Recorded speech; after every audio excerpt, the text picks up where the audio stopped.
Jurgen, it's always difficult against Burnley, but is that the result you'd hope for, the performance you hope for as well? Yeah.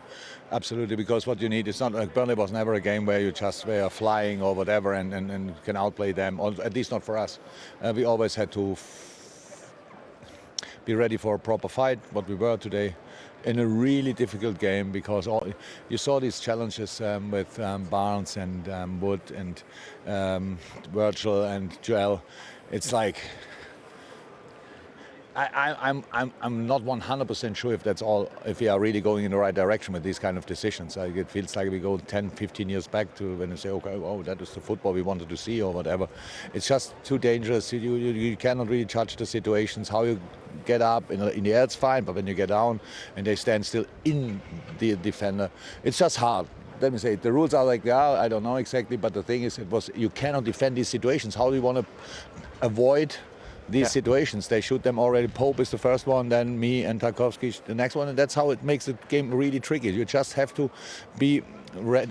That's not the only balls they play, but they are the most difficult to defend. And we scored 2 goals. We scored a wonderful third one, which was offside. That's fine, but I love the pass from Harvey to Mo anyway. We could have scored, Sadio could have scored 1 or 2 more. So that's the game you play, and in the end you win it 2-0 and it's all fine. The idea is to let the game flow a bit more, isn't it? That's the plan. But we've seen a lot more contact. We see more contact in the box. We've seen a lot more of that. Is that a good thing for the game? I think so. I think all started with when we changed the rules like 20 years ago to protect the players. So more contact is always, the player cannot judge when you are in the air. You cannot judge you have no influence. You're in the air. You had a ball, but the player is in you. You get on the floor again. Your leg is not in the right. I don't think it's right, but I cannot decide these kind of things. But I heard that we want to let the game flow, but it's always like this. Now we have these situations. We had I stick to it. The first goal from Brentford, they did brilliantly, but the second goal from Brentford, it must be a foul. You cannot clip the arms. You cannot clip the arm of the goalie and then say, oh, that's football. So these kind of things. But it's all fine. We just have to. We need to get used to it. But I think we have to think about it maybe a second or a third time. But it's always like this. There's one message now: let the game flow. And now nobody knows exactly what does that mean. Obviously, that's fine. There's no foul anymore, and this kind of things. It's always like it was. But I'm not sure. So I like all decisions in favor for the offensive team. That's fine. Like offside now, and this kind that we get back to that. Yep. Or in doubt that you don't know, then the striker is right. So these kind of things. But we have to stick to protecting the players. We cannot deny that completely and say, well, that's a challenge. I love watching that. Then watch wrestling. If you like these kind of things. Just to get to the positive stuff then, Diogo Jota is a very clever player. And that was a very clever goal in the first half. He just finds the space. Yeah, but I have to say, without the cross of Kostas Tsimikas, this goal wouldn't have happened, obviously. So yes, it was a great movement, but it was a great cross as well. And yeah, Kostas in these moments, he's obviously ice cold, and that helps massively. How I said, we played in a lot of moments a brilliant game. But we didn't score. That's when these kind of things you forget after a game. But in all the other moments, we had to fight incredibly hard. Burnley had a really good start in their way. And so, but again, we won it, and nobody got injured. All good. Nobody got injured. That's good. Thanks, Jurgen. Thank you. Well done, Liverpool. A good win for them today, as you can see. The weather might have changed slightly since the full-time whistle went. It's lovely being pitchside today, isn't it, boys? Yeah, I've really enjoyed it. Gorgeous. Don't forget, BT Sports Score follows straight on after us, so hopefully it'll be raining goals all afternoon, as it was last weekend in the Premier League, and we'll keep you across all of that. But let's just run through the sort of story of the match, really. And the Burnley players are not too happy, warming down in the driving rain just behind us, but they started the game so well, and when Liverpool got their opening goal, it was just in that spell where Burnley were enjoying themselves a bit, wasn't it? Burnley got out, and Burnley was, what we expected. They were solid. They got behind the ball. They made it difficult, and they broke from there. And Dwight McNeil was excellent. His delivery was causing Liverpool problems, but then Liverpool just got control of the game. Harvey Elliott got on the ball. Salah and Mane started finding pockets, and then all of a sudden it became a bit more controlled possession, and they found that the opening goal come from a lovely cross from Tsimikas and Jota with some lovely movement, and then it was open then, and the game was a bit more spread. And here's the goal. They worked him into a great position Crouch, didn't they? And this is where they need to be crossing it. But Jota just gets a lovely movement. Beautiful header. Yeah, it was a great bit of movement from Jota and a fantastic ball. But that was doesn't matter how tall you are. They've got big centre halves, Burnley. Doesn't matter how big you are. When you've got that dynamic movement, you get across the front of defenders like that. It's undefendable. Yeah. And you could see the frustration in the Burnley defence when that one was scored.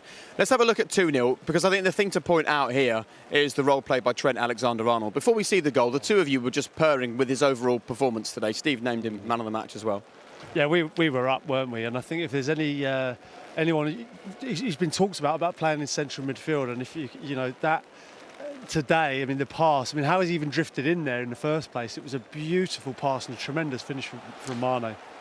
Yeah, I mean, we talk about him playing centre of park. One thing, when you're a fullback, you don't like that position there where you pick up and you've got your back to goal. But Trent's so comfortable in there. And as it comes in from Harvey Elliott, just have the vision just to turn it round the corner with a little bit of spin.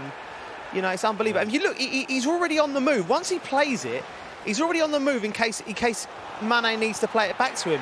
Yeah. Fantastic performance. Where he is there in that central midfield role, like a lot of the season we didn't see him there last season. I don't know whether it's Van Dijk's come back and he feels more comfortable going forward and staying there, but he's staying in that position just behind the front there, as you know, in a number 10 role. And what a beautiful pass that was, and tremendous finish. I think you've hit it spot on there, because I think having Van Dijk in, that reassurance today, because him and Matip were exceptional, and it frees up Trent just to find pockets and the movement in front of them. I think last year they was always a little bit concerned what was going the other way. Now they're not. They leave them two at the back, and they had a hard day today, because Barnes and Wood are difficult to play against. Yeah. But they just took care of them comfortably, pushed up in the unison.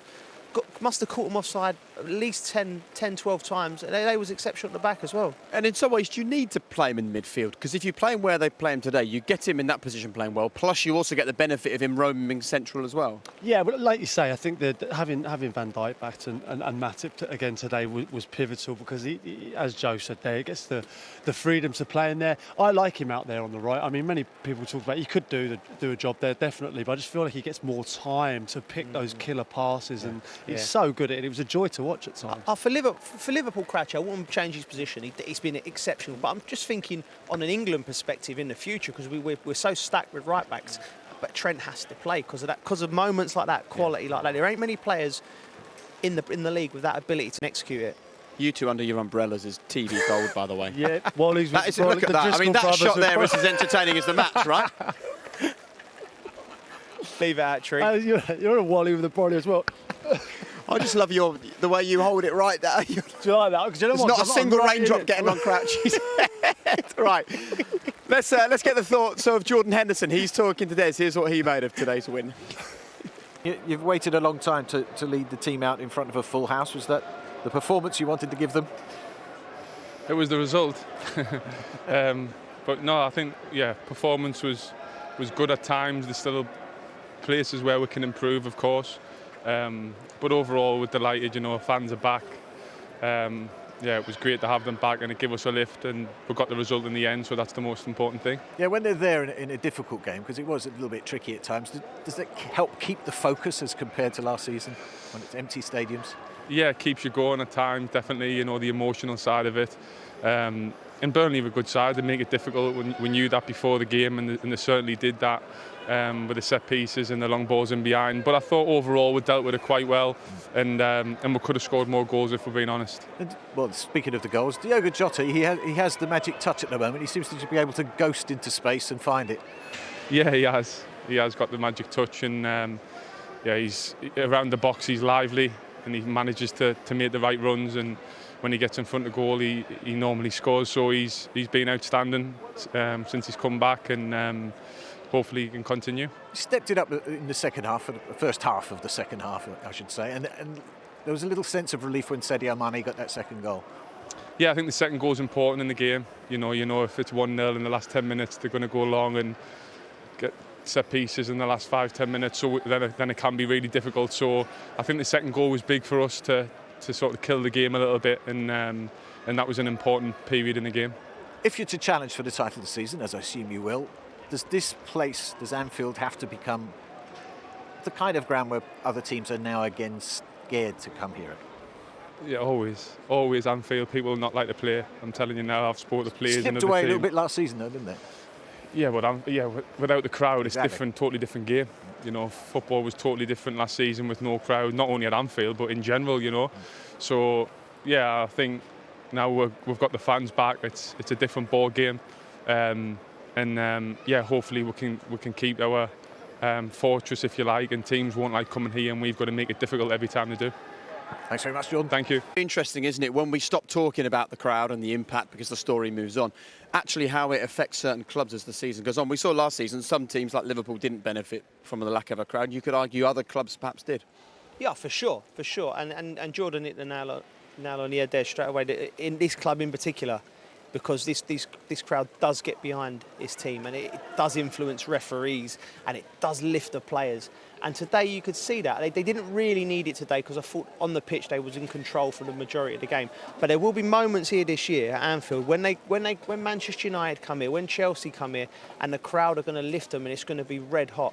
Today, early morning in the rain, it was good, but later on in the season it will be even more of an influence.